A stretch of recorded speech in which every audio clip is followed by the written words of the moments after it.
नमस्कार, मी श्वेता. तुम्ही पाहताय न्यूज 18 लोकमत. मुद्दा महाराष्ट्राचा मध्ये तुमचं स्वागत. सुरुवातीला बातमी आहे. मनसे शहराध्यक्ष दिलीप दातीर यांना अटक झाली आहे. भोंग्यांच्या विरोधातील आंदोलनानंतर दातीर फरार होते. 2 दिवसांनंतर फरार दिलीप दातीर आता पोलिसांच्या हाती लागलेत. नाशिकच्या सातपूर पोलिसांकडून दिलीप दातीर यांना अटक करण्यात आली आहे. नाशिकचे मनसे शहराध्यक्ष आहेत दिलीप दातीर यांना पोलिसांकडून अटक झाली आहे. भोंग्यांविरोधातल्या आंदोलनानंतर दातीर फरार होते आणि 2 दिवसांनंतर फरार दिलीप दातीर पोलिसांच्या हाती लागलेत.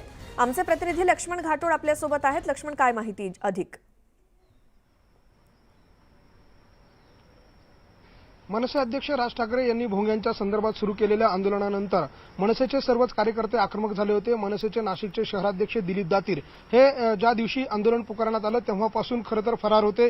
पोलिसांकडून त्यांचा शोध घेतला जात होता. मात्र 2 दिवसांपासून मनसेच्या सर्व कार्यकर्त्यांकडून शहरामध्ये आंदोलनं केली जात होती आणि या दरम्यान दिलीप दातीर जे आहे त्यांच्या सांगण्यावरून ही सगळी शहरामध्ये आंदोलनं सुरू होती. त्यांच्याच सांगण्यावरून ह्या सगळ्या मोमेंट ज्या आहे शहरातल्या आंदोलनाच्या त्या सुरू होत्या आणि म्हणून दिलीप दातीर जे आहे त्यांचा पोलिसांकडून शोध घेतला जात होता आणि अखेर आज दिलीप दातीर यांना नाशिक पोलिसांनी जे आहे क्राईम ब्रांच विभागाने अटक केलेली आहे. सातपूर पोलीस ठाण्यामध्ये त्यांना आता नेण्यात आलेलं आहे. खरं तर मनसे अध्यक्षांच्या सगळ्या आदेशानंतर राज्यभर भोंग्यांच्या संदर्भात आंदोलनं सुरू आहे. पुढच्याही काळात ही आंदोलनं होऊ शकतात आणि याच सगळ्या कारणामुळे आता मनसेच्या कार्यकर्त्यांची राज्यभर धरपकड सुरू आहे आणि त्याचाच एक भाग म्हणून नाशिकमधील मनसेचे हे शहराध्यक्ष आहे दिलीप दातीर यांना नाशिक क्राईम ब्रांच विभागाने अटक केलेली आहे. त्यांची आता चौकशी केली जाणार आहे. नेमके त्यांच्या फोनवरून कोणत्या कोणत्या कार्यकर्त्यांना आदेश देण्यात आले होते, कशा प्रकारे आंदोलनाची आखणी करण्यात आली होती, या सगळ्या प्रकरणाचा पोलिसांकडून तपास करण्यात येणार आहे. कारण दिलीप दातीर यांना आंदोलनाच्या पूर्वी देखील पोलिसांनी आंदोलन करू नये या संदर्भातली नोटीस दिली होती आणि त्यावेळेला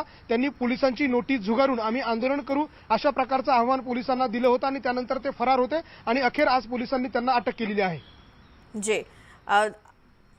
हे जे आंदोलन होतं भोंग्यांसंदर्भात त्यावेळी दिलीप दातीर यांनी घेतलेली भूमिका आणि एकूणच त्यांच्यावरती कोणते कोणते आरोप आहेत या अंतर्गत त्यांना आज अटक झाली आहे.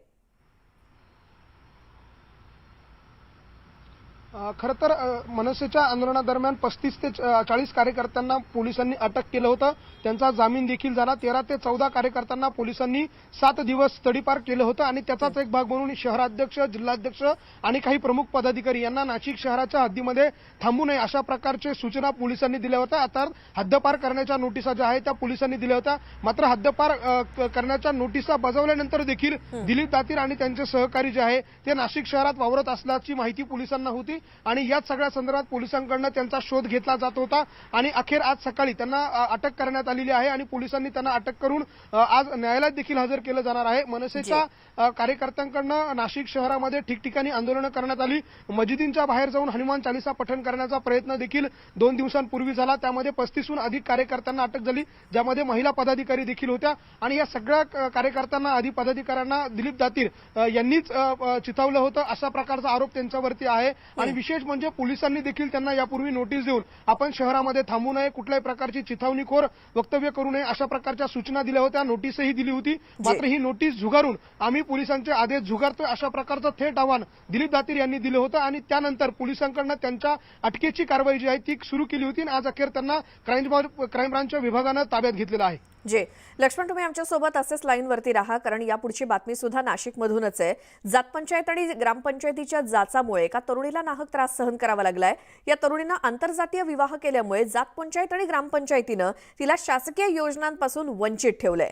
ग्रामपंचायत आणि जात पंचायत सदस्यांनी या तरुणीकडून बळजबरीनं या योजनेचा लाभ नाकारण्याचा अर्ज लिहून घेतला. या प्रकरणानंतर अंधश्रद्धा निर्मूलन समिती आणि सामाजिक संस्थांकडून कारवाईची मागणी करण्यात आली आहे.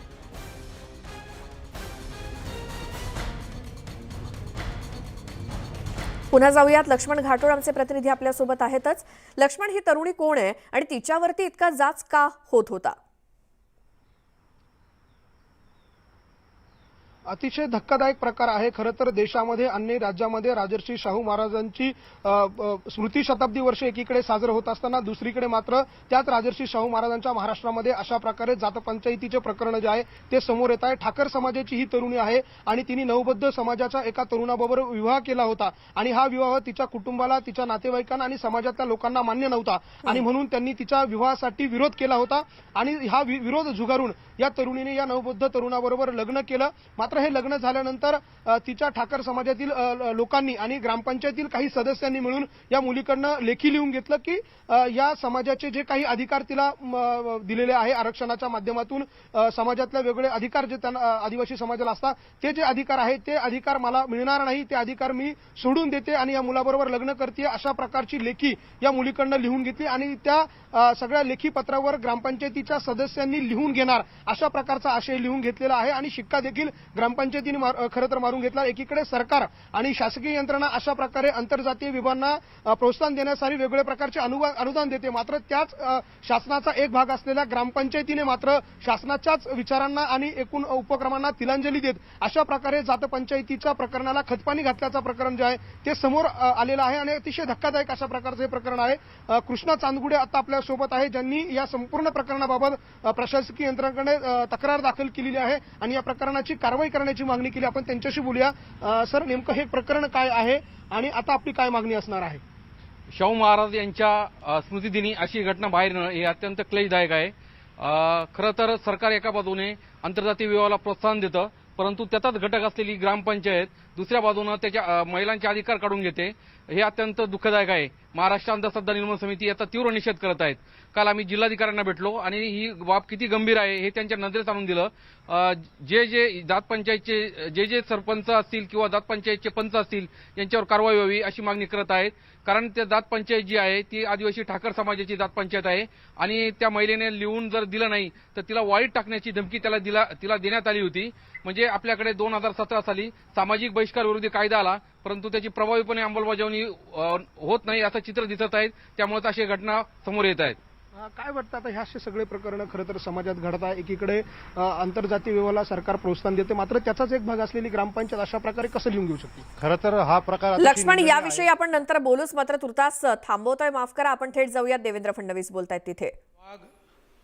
वनिताताई लोंढे, करणजी पोरे, मंचावर उपस्थित सर्व सन्माननीय पदाधिकारी आणि या ठिकाणी उपस्थित सर्व भगिनी आणि बंधूंनो,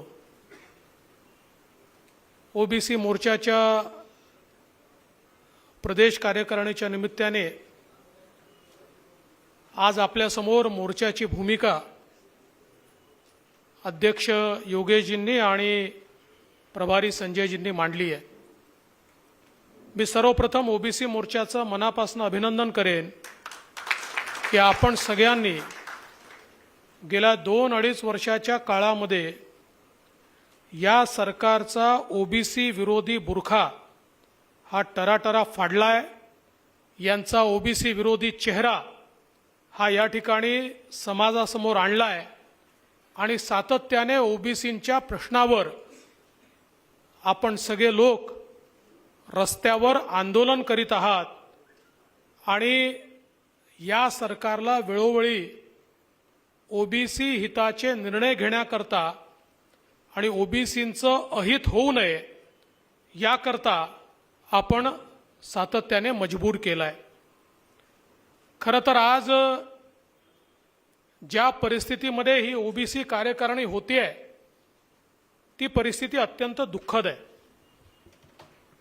मंडल आयोगाच्या अंमलबजावणीनंतर महाराष्ट्राच्या इतिहासामध्ये पहिल्यांदा महाराष्ट्रातल्या निवडणुका ओबीसीच्या आरक्षणाबिना होत आहेत. काही निवडणुका झाल्या आहेत आणि उरलेल्या निवडणुका होऊ घातलेल्या आहेत. अशा प्रकारची अवस्था महाराष्ट्रात असताना ही कार्यकारिणी या ठिकाणी होते आहे आणि या निवडणुका ज्या झालेल्या आहेत आणि हे जे काही राजकीय आरक्षण गेलं आहे, हे राजकीय आरक्षण हे गेलं नाही आहे. या राजकीय आरक्षणाचा मुर्दा पाडला आहे. या राजकीय आरक्षणाचा खून या महाविकास आघाडी सरकारने केला आहे.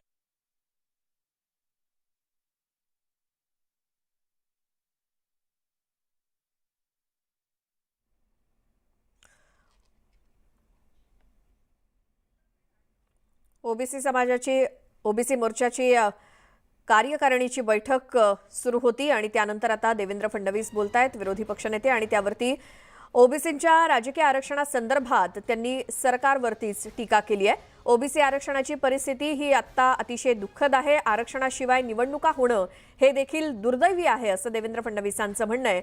त्यामुळे सरकारचा ओबीसी विरोधी चेहरा हा या निमित्तानं समोर आलेला आहे अशी टीका देवेंद्र फडणवीसांनी केली।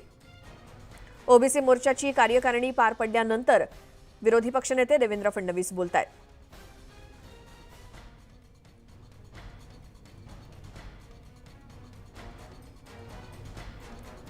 राज्यामध्ये ओबीसी आरक्षणासंदर्भात अतिशय दुःखद परिस्थिती आहे आणि आरक्षणाशिवाय निवडणुका होणं हे दुर्दैवी असल्याचं त्यांनी म्हटलंय। सरकारचा ओबीसी विरोधी चेहरा या निमित्तानं समोर आणलाय। ओबीसी आरक्षणावरून भाजप आक्रमक झाली आहे। ओबीसी मोर्चाची कार्यकारिणी पार पडल्यानंतर आता देवेंद्र फडणवीस बोलतायत।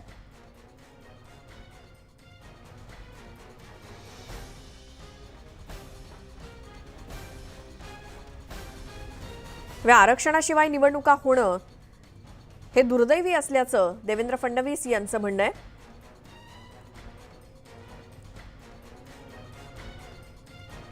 ओबीसी आरक्षणाची परिस्थिती ही अतिशय दुःखद आहे। आरक्षणाशिवाय जर निवडणुका होत असतील तर ते दुर्दैवी आहे आणि सरकारचा ओबीसी विरोधी चेहरा या निमित्तानं समोर आणला असल्याचं देवेंद्र फडणवीस म्हणतायत।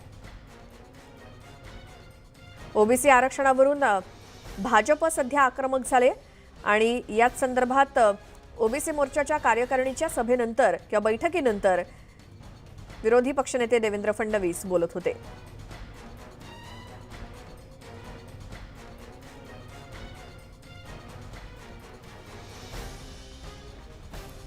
याच परिस्थितीमध्ये आता सर्व निवडणुकांचे कार्यक्रम जाहीर करण्याचे आदेश निवडणूक आयोगाला दिले गेलेत।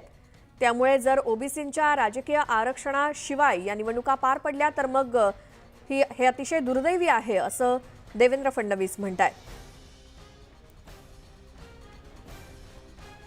ओबीसी उमेदवारांचं यामध्ये खूप मोठं नुकसान होणार आहे। एक प्रकारे राजकीय आरक्षणाचाच इथे मुर्दा पडलाय आणि महाविकास आघाडी सरकार हे ओबीसींच्या विरोधी असल्याचं फडणवीसांचं म्हणणं आहे। सरकारचा ओबीसी विरोधी चेहरा या निमित्तानं समोर आलाय। ओबीसी आरक्षणाची परिस्थिती सध्या दुःखद आहे राज्यातली आणि आरक्षणाशिवाय निवडणुका होणं हे देखील दुर्दैवी असल्याचं फडणवीसांचं मत आहे। आणि ओबीसी आरक्षणासंदर्भातल्या सर्व या गोष्टींचं खापर हे देवेंद्र फडणवीसांनी राज्य सरकारच्याच डोक्यावरती फोडलंय। ओबीसी आरक्षणाविरोधात हे मोठं षडयंत्र आहे असा देखील गंभीर आरोप देवेंद्र फडणवीसांनी केलाय।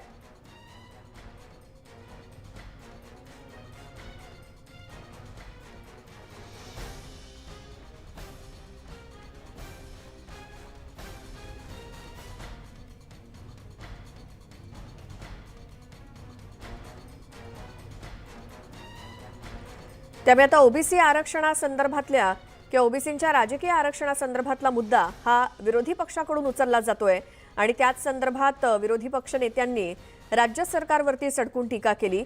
ओबीसी आरक्षणासंदर्भात किंवा या विरोधात एक मोठं षडयंत्र रचलं जात आहे। 2010 मध्ये सरकारनं काहीच केलेलं नाही। सरकारचा ओबीसी विरोधी चेहरा त्यामुळे एक प्रकारे समोर आलाय आणि ओबीसी आरक्षणाची परिस्थिती दुःखद आहे। ज्या पद्धतीनं निवडणूक आयोगाला ओबीसी आरक्षणाशिवायच निवडणुकांचे कार्यक्रम जाहीर करण्याचे आदेश मिळाले त्यामुळे स्थानिक स्वराज्य संस्थांच्या महानगरपालिकांच्या निवडणुका जर ओबीसींच्या राजकीय आरक्षणा विना झाल्या तर मग यामध्ये ओबीसींचं खूप मोठं नुकसान आहे। ओबीसी आरक्षणाविरोधात हे मोठं षडयंत्र असल्याचा थेट आरोप देवेंद्र फडणवीसांनी केलाय। 2010 मध्ये सरकारनं काहीच केलं नाही आणि सरकारचा ओबीसी विरोधी चेहरा आता या निमित्तानं समोर आला असल्याचं फडणवीस म्हणाले। माननीय सर्वोच्च न्यायालयाने स्पष्टपणे सांगितलं की तुम्हाला जर या ठिकाणी ओबीसी आरक्षण टिकवायचं असेल तर ही ट्रिपल टेस्ट पूर्ण केली पाहिजे। ही ट्रिपल टेस्ट पूर्ण करून त्याचा अहवाल आमच्या समोर ठेवा। आता हे कधी सांगितलं म्हणजे ट्रिपल टेस्टचा मुद्दा 2010 नंतर पुन्हा पहिल्यांदा कधी आला 13/12/2019 ला। 13/12/2019 ला कोणाचं सरकार होतं? या ठिकाणी सन्माननीय उद्धव ठाकरे यांचं सरकार होतं। ज्या सरकारला सांगितलं की ट्रिपल टेस्ट तुम्ही पूर्ण करा त्यानंतर 15 महिने गेले, 7 वेळा सरकारने वेळ मागितली. 7 वेळा वेळ मागूनही सरकारने साधा आयोग देखील गठीत केला नाही. ट्रिपल टेस्ट म्हणजे काय होतं? आयोग गठीत करणे, त्या आयोगाला इम्पेरिकल डेटा तयार करायला सांगणे. इम्पेरिकल डेटा म्हणजे जनगणना नाही, इम्पेरिकल डेटा म्हणजे सॅम्पल डेटा, ज्याच्या माध्यमातून ओबीसी आरक्षण का महत्त्वाचं आहे एवढंच सांगायचं की आरक्षण नसलं तर किती रिप्रेझेंटेशन मिळेल असा एक अहवाल तयार करायचा होता. परंतु हा अहवाल तयार न करता ज्यावेळेस 15 महिन्यानंतर पुन्हा तारीख मागितली, कोर्टाने निरीक्षण नोंदवलं आहे की 7 वेळा तुम्हाला तारीख दिली, तुम्ही एकही कारवाई पूर्ण केली नाही. याचा अर्थ तुमच्या मनामध्ये ओबीसी आरक्षणाची ट्रिपल टेस्ट करणं नाही. त्यामुळे आता याच्या पुढे असल्या खोट्या ग्राउंड्सवर तुम्हाला तारीख देता येत नाही. आम्ही आजपासनं ओबीसी आरक्षण देणारं जे कलम आहे हे कलम स्थगित करतो. त्यांनी रद्द नाही केलं, हे कलम आम्ही स्थगित करतो. आणि ज्यावेळी तुम्ही या संदर्भातली कारवाई पूर्ण कराल त्यावेळी आम्ही तुम्हाला पुन्हा ओबीसी आरक्षण देण्याकरता मान्यता देऊ. हे इतकं निर्लज्ज सरकार आहे. त्याच्यानंतर लगेच 4 मार्च रोजी निर्णय आला. 5 मार्चला मी सभागृहात विषय मांडला.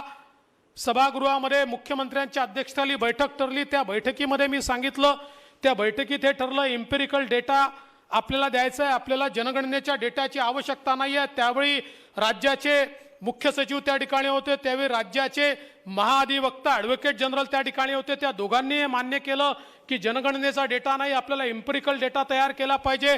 तात्काळ त्या ठिकाणी आपल्याला मागासवर्ग आयोग तयार करून त्या आयोगाच्या माध्यमातून इम्पेरिकल डेटा तयार केला पाहिजे. हे सगळं त्या ठिकाणी मान्य झालं. आणि मान्य केल्यानंतर पुन्हा सरकारने काहीच केलं नाही. पुन्हा सरकार कुठल्या तरी रिव्हिजनमध्ये गेली, पुन्हा मार खाल्ला, पुन्हा कोर्टाने सरकारला झापलं. त्यानंतर पुन्हा मुख्यमंत्र्यांनी बैठक घेतली. त्या बैठकीमध्ये मी पुन्हा एकदा माननीय मुख्यमंत्र्यांना सांगितलं की जोपर्यंत ट्रिपल टेस्ट आपण पूर्ण करत नाही, आणि मी सांगितलं की डेडिकेटेडली काम केलं तर ही ट्रिपल टेस्ट 3 ते 4 महिन्यात आपण पूर्ण करू शकतो. तेव्हा मुख्यमंत्र्यांनी सांगितलं आपण हे करू. त्याला भुजबळ देखील होते, सगळेच मंत्री होते. सगळा विषय त्या ठिकाणी मांडल्यानंतर सगळ्यांनी एकमत केलं, जे मी मांडलं ते मान्य केलं. त्यानंतर राज्य मागासवर्ग आयोगासोबत देखील एक बैठक झाली. ज्या बैठकीमध्ये राज्य मागासवर्ग आयोगाने सांगितलं आम्हाला जर रिसोर्सेस दिले तर आम्ही 1 महिन्यामध्ये इम्पेरिकल डेटा जमा करू शकतो. माझ्या समोर राज्य मागासवर्ग आयोगाच्या अध्यक्षांनी त्या बैठकीत सांगितलं आम्हाला रिसोर्सेस दिले आणि टर्म्स ऑफ रेफरन्स तुम्ही चेंज करून द्या, कारण तुम्ही टर्म्स ऑफ रेफरन्स जनगणनेचा दिलाय, तो इम्पेरिकल डेटाचा द्या. आम्ही 1 ते 1.5 महिन्यामध्ये हे काम पूर्ण करू. पण त्याही नंतर त्या राज्य मागासवर्ग आयोगाला कुठलाही त्या ठिकाणी पैसे दिले नाही, निधी दिला नाही. त्यांचं साधं सॉफ्टवेअर जे तयार करायचं होतं 6 महिने सॉफ्टवेअर तयार करण्याकरता देखील त्यांना पैसा मिळाला नाही.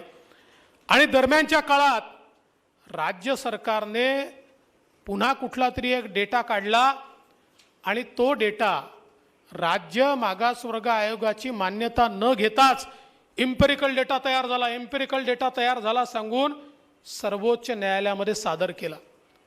सर्वोच्च न्यायालय भडकलं. त्यांनी बघितलं, ते म्हणाले हा कुठला डेटा आहे, हा कुठल्या काळात जमा केला आहे सांगा. सरकार सांगू शकलं नाही. त्याच्यावर साधी सही नव्हती, त्याच्यावर साधी तारीख नव्हती. सर्वोच्च न्यायालयाने विचारलं असा कसा डेटा? म्हणाले नाही, हा डेटा मुख्यमंत्र्यांच्या समोर दिलाय. सर्वोच्च न्यायालय म्हणाले मुख्यमंत्र्यांसमोर डेटा दिला म्हणून तो काय ऑथेंटिकेट होतो का? डेटा जर एखादा द्यायचा असेल तर सर्वे कधी केला आहे सांगावं लागेल, सॅम्पल काय होतं सांगावं लागेल, त्याचे निष्कर्ष काय होते सांगावे लागतील. आमचे वकील एवढंच सांगत होते की नाही नाही तो मुख्यमंत्र्यांसमोर हँडओव्हर केलाय.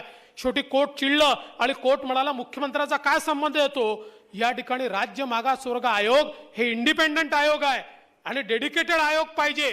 डेडिकेटेड आणि इंडिपेंडंट आयोगाच्या माध्यमातून जर अशा प्रकारे डेटा जमाच केला नाही आणि पुन्हा कोर्टाने ते नाकारलं आणि तात्काळ या ठिकाणी निवडणुका लावण्याकरता सांगितल्या.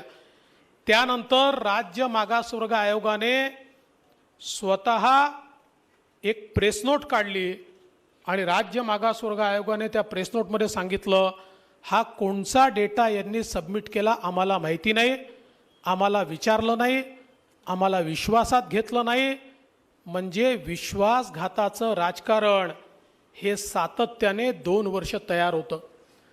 आम्ही सातत्याने सांगत होतो ओबीसीचं आरक्षण आल्याशिवाय निवडणुका घेऊ नका.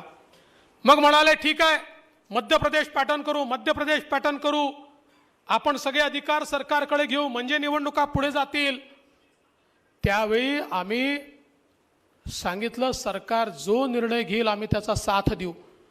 आम्हाला ओबीसीच्या आरक्षणामध्ये राजकारण करायचं नाही आहे. आणि पहिल्या दिवशीपासनं सरकारचे निर्णय चूक असो की बरोबर असो मी सातत्याने सरकारला साथ दिली. कारण मला हे माहिती होतं की ओबीसीच्या विषयावर जर राजकारण झालं तर जसं त्या सरकारने राजकारण करण्याकरता हे सगळं षडयंत्र रचलं त्या षडयंत्राचा आपण देखील भाग होऊ. म्हणून मी आमच्या सगळ्या सवंगड्यांना सोबत घेऊन सांगितलं तुम्ही जो निर्णय कराल तो निर्णय आम्हाला मान्य आहे. त्यांनी ओबीसीच्या धर्तीवर मध्य प्रदेशच्या धर्तीवर कायदा करतो म्हटलं. खरं म्हणजे हा कायदा आमच्याकरता अत्यंत घातक होता. कारण वॉर्ड फॉर्मेशन, गट फॉर्मेशन, गण फॉर्मेशन सगळे अधिकार सरकार आपल्याकडे घेत होतं. याचा अर्थ असा होता की एक प्रकारे आमचा डेथ वॉरंट आम्ही साईन करत होतो की तुम्ही कशाही प्रकारे तयार करा, तुम्ही कसेही वॉर्ड तयार करा, तुम्ही कसेही गट तयार करा, कुठलेही गाव कुठे टाका. टिकला पण यांच्या मनातच कायदा टिकवणं नाही. त्यामुळे परवा ते कायदा टिकवू शकले नाही आणि कोर्टाने सांगितलं नथिंग डुईंग आहे. त्या परिस्थितीत आता निवडणुका होतील, निवडणुका टाळता येणार नाही आणि आता निवडणुका घ्या. आणि आता आपल्या डोक्यावर संकट आहे की ओबीसी आरक्षणाशिवाय अख्ख्या महाराष्ट्रातल्या निवडणुका होणार म्हणजे 5 वर्ष ओबीसीला आरक्षण नाही. कारण पुढच्या निवडणुकांपर्यंत हे आरक्षण मिळणार नाही. आणि त्याच्यानंतर कोणीतरी कोर्टात जाऊन जर सांगितलं की 5 वर्ष दिलं नाही तर आता देण्याची आवश्यकता काय आहे, तर काय अवस्था आपल्या ओबीसींची होईल. नेहमी करता हे ओबीसीचं आरक्षण आपण घालवून बसू ही अवस्था आज या ठिकाणी आली आहे. भारतीय जनता पक्षाचा एक निर्धार पक्का आहे. ओबीसी आरक्षणाकरता आमचा लढा हा शेवटपर्यंत आम्ही सुरू ठेवणार आहोत. काय वाटेल ते झालं आणि कुठलीही किंमत मोजावी लागली तरी भारतीय जनता पार्टी ओबीसी आरक्षणाचा लढा लढत राहील. आणि तोपर्यंत जेवढ्या निवडणुका येतील त्या प्रत्येक निवडणुकीमध्ये आरक्षण असो की नसो 27% तिकीटं आम्ही ओबीसींनाच या ठिकाणी देणार हा भारतीय जनता पक्षाचा निर्धार आहे. मगाशी आमचे संजय कुटे म्हणाले खरं आहे भारतीय जनता पक्षाचा डीएनए ओबीसी आहे. भारतीय जनता पक्ष हा ओबीसींचा पक्ष आहे. ओबीसींच्या भरोशावर मोठा झालेला पक्ष आहे. आजही समाजातला शोषित पीडित ओबीसी समाज, संख्येने छोटा असलेला मायक्रो ओबीसी समाज, वंचित ओबीसी समाज, या ठिकाणी 12 बलुतेदार हे सगळे भारतीय जनता पक्षाचे मतदार आहेत. हे भारतीय जनता पक्षाला मानणारे आहेत. आणि ज्यावेळी देशामध्ये एक मजबूत पंतप्रधान माननीय मोदीजींच्या रूपानं आहे. आज तुम्ही विचार करा आज देशामध्ये पंतप्रधानांना कधीच जात नसते पण तरी देखील ज्यावेळेस लोक जात काढतात त्यावेळी त्यांना ठणकावून सांगावं लागतं की भारतीय जनता पक्षाचे पंतप्रधान आणि ज्यांनी केवळ भारतात नाही तर जगामध्ये सातत्याने पहिला नंबर केला ते माननीय नरेंद्र मोदीजी हेही ओबीसी समाजाचेच आहेत. आणि आज देशाच्या केंद्रीय कॅबिनेटमध्ये देशाच्या इतिहासातील सर्वात जास्त ओबीसी मंत्री हे माननीय मोदीजींच्या कॅबिनेटमध्ये या ठिकाणी आहेत. आम्ही केवळ अलंकारिक पद्धतीनं ओबीसींना स्थान देत नाही. जसं एखाद्या कार्यक्रमामध्ये एखादा फ्लॉवर पॉट असतो ना, पुष्परचना असते.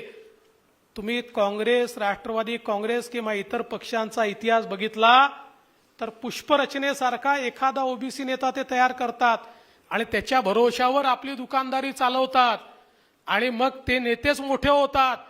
ओबीसीच्या काँग्रेस राष्ट्रवादीतल्या नेत्यांनी समाजाला कुठे पुढे नेलाय हा माझा सवाल आहे.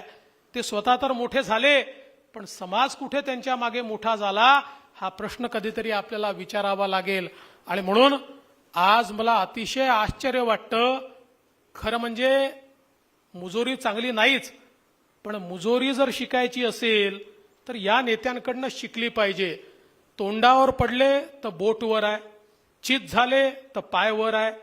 आजही हे लोक इतकं सगळं कोर्टाने स्पष्ट केल्यानंतरही इम्पेरिकल डेटा म्हणजे काय, तो कोणी करायचा आहे, राज्याची जबाबदारी काय आहे, यांच्यातला एखादा उठतो आणि पुन्हा सांगतो की केंद्र सरकारची जबाबदारी आहे, केंद्र सरकारने केलं तर 2 दिवसात होईल, केंद्र सरकारने. अरे मग तुम्ही कशाला सरकारमध्ये आहे? द्या ना केंद्र सरकारच्याच हाती, चालवेल ना केंद्र सरकार आणि करूनही दाखवेल. तुम्हाला काय इथे माशा मारण्याकरता निवडून दिलेला आहे का? या ठिकाणी माल कमवण्याकरता फक्त निवडून दिलाय, वसुली करता निवडून दिलेला आहे. त्यामुळे ओबीसी बांधवांना सजग करावं लागेल. आज ज्या प्रकारे ओबीसींवर अन्याय चाललेला आहे हे खरं आहे. आपलं सरकार असताना ओबीसी हिताचे जे काही निर्णय आपण घेतले, आज त्या निर्णयांना देखील या ठिकाणी हरताळ फासण्याचं काम हे सरकार करताय. आज महाज्योतीच्या माध्यमातनं जे काही आपण स्ट्रक्चर उभं केलं आहे, आज कुठेतरी त्यालाही गालबोट लावलं जात आहे. आपण दिलेले हॉस्टेल तयार होणार नाही याचाच प्रयत्न चाललेला आहे. एकच गोष्ट लक्षात ठेवा, आपल्या विरोधात हे महाविकास आघाडीचे जे पक्ष आहेत ना, या पक्षामध्ये ओबीसी नेते असतील, पण पक्षाचे जे मालक आहेत या मालकांना कुठे ओबीसीचं हित हवं आहे असं वाटत नाही. कारण त्या मालकांचं जे राजकारण आहे ते राजकारण काही ओबीसीच्या भरोशावर नाही, ओबीसीच्या वापराच्या भरोशावर त्यांचं राजकारण चाललेलं आहे. त्यामुळे या महाविकास आघाडीचे जे सगळे मालक आहेत, हे मालक कधीच ओबीसीला आरक्षण मिळू देणार नाहीत. हे रोज काहीतरी नवीन अडंगा टाकतील आणि नवीन अडंगा टाकून बोट मात्र आपल्याकडे दाखवतील. आणि म्हणून आता ओबीसी आघाडीला या ठिकाणी हा प्रयत्न करायचा आहे. प्रयत्न नव्हे तर प्रयत्नांची शर्थ करायची आहे आणि गावोगावी जाऊन, प्रत्येक मंडलापर्यंत जाऊन, प्रत्येक जिल्ह्यामध्ये जाऊन या सरकारचा ओबीसी विरोधी चेहरा हा आपल्याला या ठिकाणी उघडा पाडायचा आहे. आणि यांना सांगायचं आहे, ओबीसी म्हणजे निव्वळ नेते नाही आहेत, ओबीसी म्हणजे जनता आहे. एखादा नेता राहिला नाही राहिला काही फरक पडत नाही. एखादा देवेंद्र फडणवीस आला आणि गेला तर त्यांनी काही फार परिणाम होत नाही, पण ओबीसी जनता ही सर्वोपरी आहे. या ओबीसी जनतेला या ठिकाणी न्याय देण्याकरता, या जनतेला वाचवण्याकरता, यांचे हक्क मिळवून देण्याकरता, यांच्या न्यायिक हक्काकरता भारतीय जनता पार्टी ओबीसी मोर्चाला या ठिकाणी लढावंच लागेल.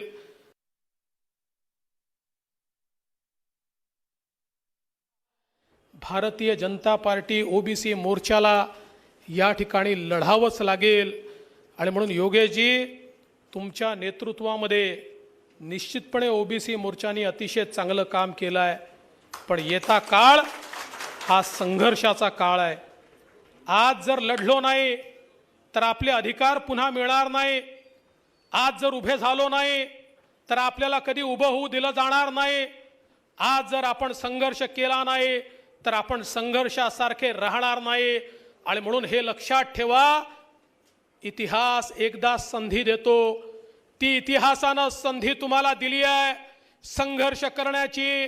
आणि इतिहासानं जेव्हा संधी दिली त्या संधीचा जो उपयोग करतो तोच इतिहासात आपलं नाव लिहितो आणि ज्यावेळी सत्ता ही आपल्यावर हावी होत असते त्या सत्तेशी जो समझोता करतो तो कधीच इतिहासात नाव लिहू शकत नाही. सत्तेशी समझोता नाही, सत्तेशी संघर्ष करावा लागतो.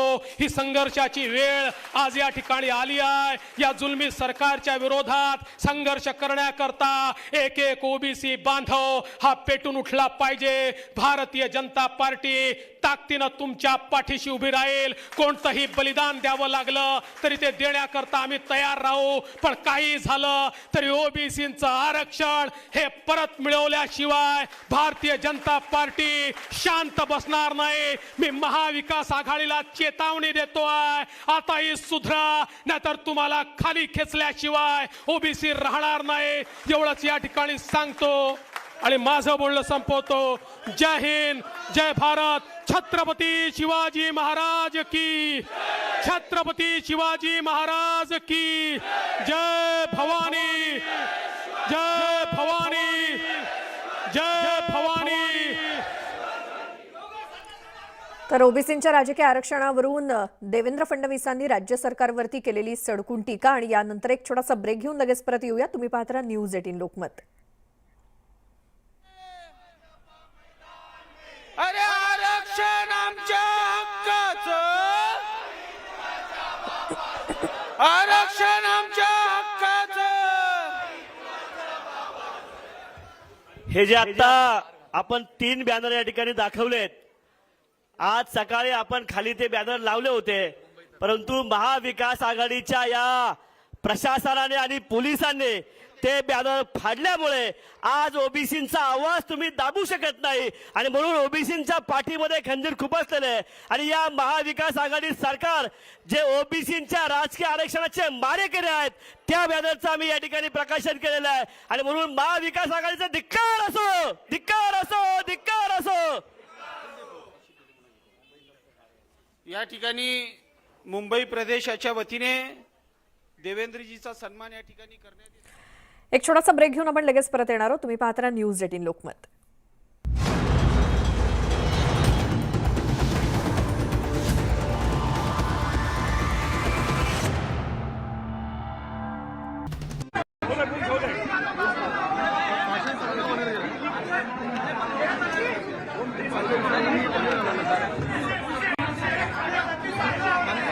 अगदी थोड्या वेळापूर्वीच ओबीसी मोर्चाच्या बैठकीनंतर देवेंद्र फडणवीस आक्रमकपणे बोलत होते आणि त्यांनी ओबीसींच्या राजकीय आरक्षणासंदर्भातल्या या मुद्द्याचं खापर हे राज्य सरकारवरती फोडलंय आणि त्यांनी एकावरती एक आरोप केलेत, गंभीर आरोप राज्य सरकारवरती, आणि ओबीसींच्या राजकीय आरक्षणाचे मारेकरी म्हणून राज्य सरकारला संबोधलंय.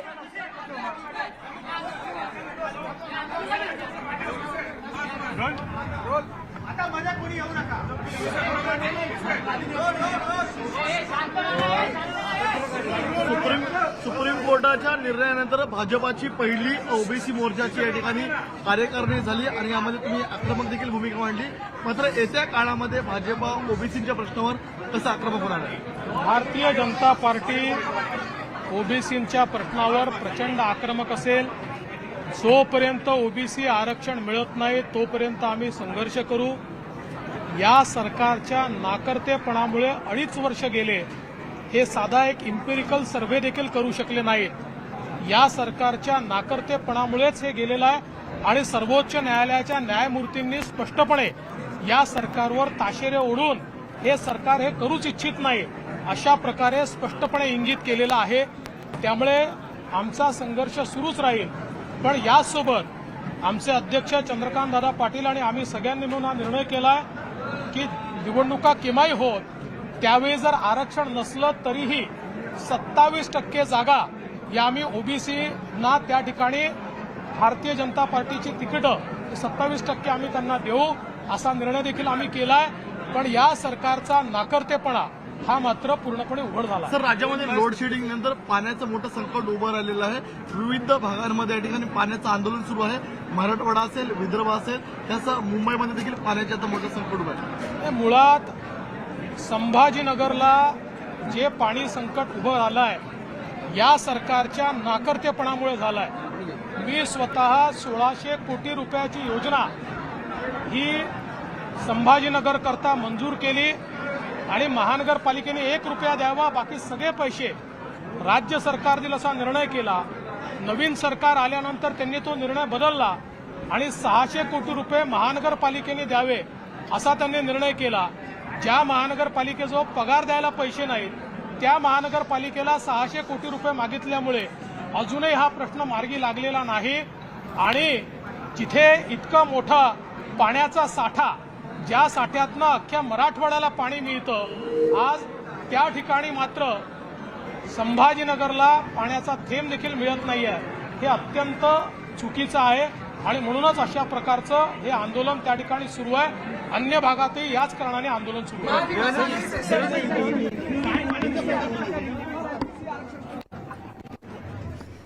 तर भाजप एकूणच ओबीसींच्या राजकीय आरक्षणासंदर्भात आक्रमक झालेले दिसते आणि जोपर्यंत ओबीसींना त्यांचं राजकीय आरक्षण परत मिळत नाही तोपर्यंत आम्ही गप्प बसणार नाही असं देवेंद्र फडणवीसांनी ठामपणे सांगितलंय. सगळं खापर हे राज्य सरकारच्या माथी फोडत त्यांनी आक्रमकपणे आता भाषण केलं. देवेंद्र फडणवीस आणि एकूणच भाजप ओबीसींच्या राजकीय आरक्षणासंदर्भात आक्रमक झालेले दिसले. ओबीसींच्या राजकीय आरक्षणाविनाच या निवडणुका होणं हे दुर्दैव असल्याचं फडणवीस म्हणाले. महाविकास आघाडीनं ओबीसी समाजाच्या पाठीत खंजीर खुपसला अशा पद्धतीचं हे व्यंगचित्र भाजपकडून हे पोस्टर दाखवण्यात आलं आणि या धोकेबाज सरकारला सोडणार नाही अशा पद्धतीचा मजकूर या पोस्टरवरती छापण्यात आलाय. ओबीसी समुदाय आणि महाविकास आघाडी अशा पद्धतीनं हे पोस्टर भाजपकडून छापण्यात आलंय. महाविकास आघाडीनं ओबीसी समाजाच्या पाठीत खंजीर खुपसलाय आणि ओबीसी समाजाच्या राजकीय आरक्षणासाठी राज्य सरकारच जबाबदार असल्याचा थेट आरोप देवेंद्र फडणवीसांनी केला. आणि जोपर्यंत ओबीसींना राजकीय आरक्षण त्यांचं परत मिळत नाही तोपर्यंत भाजप शांत बसणार नाही असं देखील देवेंद्र फडणवीसांनी सांगितलं.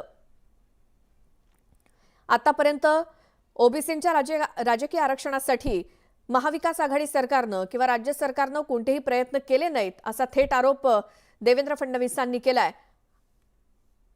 आणि सध्या राज्यामध्ये ओबीसींच्या राजकीय आरक्षणासंदर्भातली परिस्थिती ही अतिशय दुःखद असून राजकीय आरक्षणाविनाच निवडणुका होणं हे मात्र दुर्दैव असल्याचं फडणवीस म्हणाले.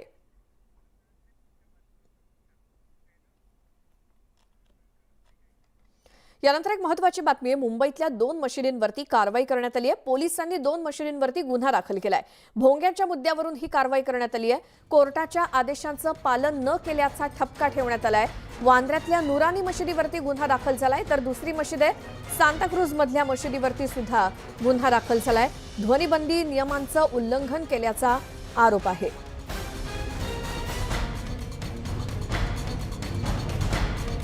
आमचे प्रतिनिधी अजित मांढरे आपल्यासोबत आहेत फोनलाईनवरती.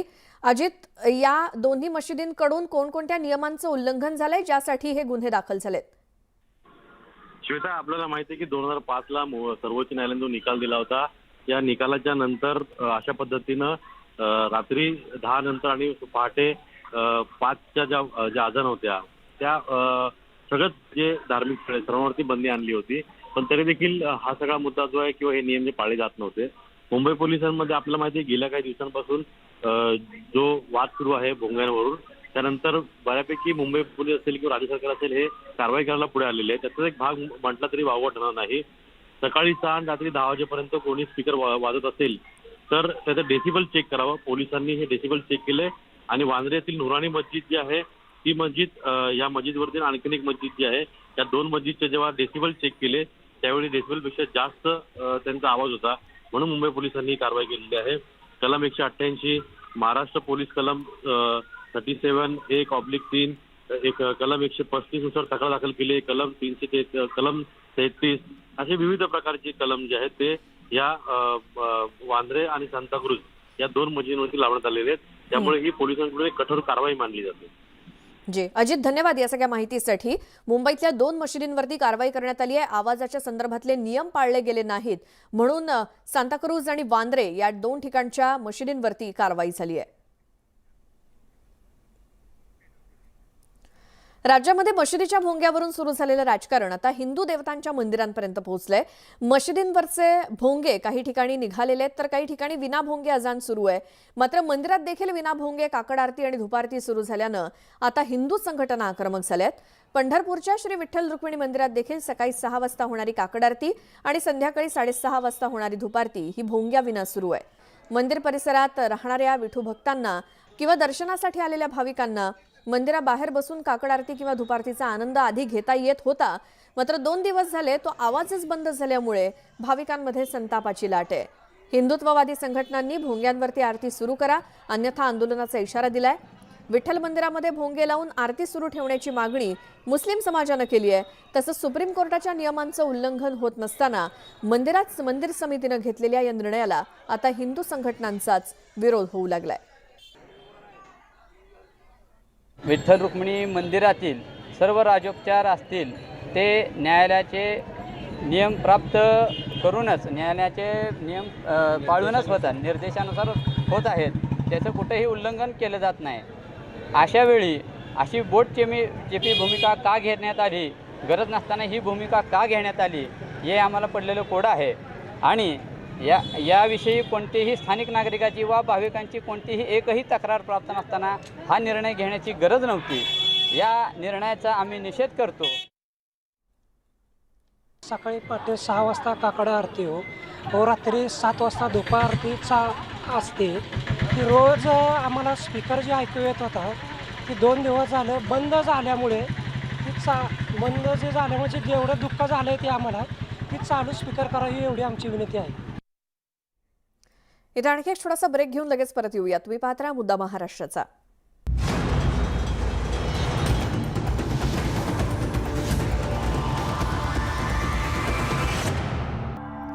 ब्रेकनंतर तुमचं स्वागत.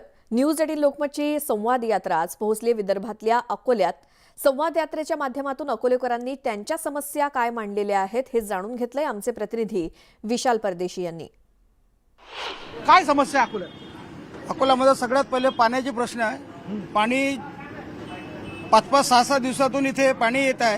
त्याच्यामुळे नागरिकांना पाण्याची भरपूर समस्या इथे येत आहे. डॅममध्ये 50% पाणी असून सुद्धा इथले राज्यकर्ते त्या पाण्याकडे दुर्लक्ष करत आहे. त्याच्यामुळे जनतेची पिळवणूक होत आहे. पाणी प्रश्न आपण बघतोय अमरावती, यवतमाळ, पुसद, त्याच्यानंतर आपण कारंजा लाडमध्ये गेलो. पाणी प्रश्न सगळीकडे कॉमन आहे जो अजूनही सुटलेला नाही. नवल वाटतं बाबा. त्याच्यामुळे काकाला विचारूयात. काका काय वय असेल आपलं? माझं वय 67 वर्ष आहे. 67 वर्ष म्हणजे अकोला अगदी बदलताना बघितलं तुम्ही? अकोला बदलताना बघितलं म्हणजे हा सातव चौक आमच्याच नावाने आणि मी इथे 60 वर्षापासून वास्तव्य आहे. बरोबर. आणि वास्तव्य असताना जी समस्या नगरपालिकेपासून तर महानगरपालिका पण तीच आहे. आणि ही महानगरपालिका नसून एक छोटी नगरपालिका आहे अकोला. ती महानगरपालिका नाहीच समजत आम्ही. का तसं का? सुख सुविधा नाही आहे, काहीच नाही आहे. जसं उदाहरणार्थ ऍडमिनिस्ट्रेशन नाही, साफसफाई होत नाही, नाल्या तुंबलेल्या, पाणी 6 दिवसाआड येते. पण कर मोठा जमा होतो. कर महाराष्ट्रामध्ये अकोल्याला मुंबई पुण्यापेक्षा जास्त कर आहे. काय म्हणता? मग मुंबई पुण्यापेक्षा जास्त कर. आणि पाणी पुरवठ्याचे बिल 40-40 हजार 60-60 हजार देऊन राहिले. 2-2 वर्ष आम्हाला ते बिलच देत नाही. आणि देतात तर बिलकुल भमकस 160 रुपये महिना, 140 रुपये महिना. आणि आठवड्यातून फक्त एकदा पाणी ती 3 तास मिळते. आणि लोकांनी कर द्यायचा महानगरपालिकेला, पण त्या कराच्या बदल्यात म्हणजे त्या सुविधा ज्या आहेत त्या वेळेवरती मिळण्याचा जो काही मुद्दा असतो. मी आणखीन काही लोकांशी बोलणार. दादा पुढे या. काय अकोल्यात काय समस्या आहे? सर आता समस्या तर बऱ्याच आहेत. रोड वगैरे काही नाही. आणि उमरीमध्ये तर इतके प्रॉब्लेम आहे. पावसाळ्यात पाणी ते नाली जाम होते तर पूर्ण रस्ता असा कमरी एवढा पाणी असते. काय म्हणतात? मग काय तर त्या पेट्रोल पंपाजवळ पूर्ण नाले जाम आहेत आणि कामं व्यवस्थित होत नाही काही. आणि रोड पूर्ण खराब झाले तिकडले. म्हणजे आपण गाडी नाही नेऊ शकत त्या पाण्यामधून. इतका त्रास होतो पावसाळ्यामुळे. बऱ्याचशा समस्या आहेत अकोल्यातल्या. तुम्ही बघायला तर डेव्हलपमेंट पुण्या मुंबई झालं, अमरावतीच्या मानाने अकोला बरंचसं मागासवर्गीय आहे. रोडची जी क्वालिटी बघाल तुम्ही, आधी जी क्वालिटी होती आता त्याच्या क्वालिटीमध्ये अजून खराब झालेली आहे. पाण्याचा एक प्रश्न आहे. मागच्या वर्षी एवढा चांगला पावसाळा होऊन पण आपल्याला रोज पाणी पुरवठा नाही होत आहे महानच्या धरणापासून. पण सुटलं नाही. एकदम बरोबर आहे. कारण की महापालिका होऊन 12 वर्ष झालेली आहेत. परंतु महापालिकेचं जे कामकाज असायला पाहिजे, जी डेव्हलपमेंट असायला पाहिजे ती झालेली नाही आहे. लोक समस्येच्या विळखेत अजून गुरफटत जात आहेत. पाण्याची समस्या आहे. अमृत योजना असेल, ती योजनेनंतर जे योजना महापालिकेने राबवलेल्या आहेत त्या पूर्णपणे झाल्या नाहीत. कुठंतरी त्यांच्या योजनेमध्ये त्रुट्या सापडल्यात आणि लोकांना त्या सुविधा पूर्ण मिळत नाही आहेत. त्यामुळंच लोक सांगतात की ही महापालिका नाही तर नगरपालिका आहे. आणि एक आणखीन महत्वाचं असं झालं की हे रस्ते बनवताना त्यांनी रस्त्याची हाईट इतकी केलेली आहे की अनेकांच्या घरं दाबले, अनेकांचे दुकानं दाबले आणि ते खूप असे खाली सुद्धा झालेले आहेत. तर याचं कुठेतरी त्या पद्धतीने टाउन प्लॅनिंग मध्ये विचार केला जायला पाहिजे होता. नियोजन नाहीये बुवा, मुळात नियोजन नाहीये. म्हणजे बघा, मुळात लोकप्रतिनिधींचा तिथल्या प्रशासनावरती असणारा वचक, लोकांनी वेगवेगळ्या समस्या सांगितल्या त्या वेळेवरती सुटणं, अशा सगळ्या दुष्टचक्रामध्ये अकोलावासी अडकलेले आहेत, ज्यावरती आज आपण संध्याकाळी 6 वाजता न्यूज 18 लोकमतवर संवाद यात्रेच्या माध्यमातून चर्चा करणार आहोत. तेव्हा पाहायला विसरू नका, संवाद यात्रा संध्याकाळी 6 वाजता फक्त न्यूज 18 लोकमतवर. व्हिडिओ जर्नलिस्ट संदीप पवारसह विशाल परदेशी, न्यूज 18 लोकमत, अकोला. यानंतर आता एक नजर टाकूया देशातल्या प्रमुख शहरातल्या आजच्या तापमानावर. आजचं तापमान प्रायोजक मैंगो एयर कूलर. इन गर्मियों में घर ले आए मैंगो एयर कूलर वाली ठंडक.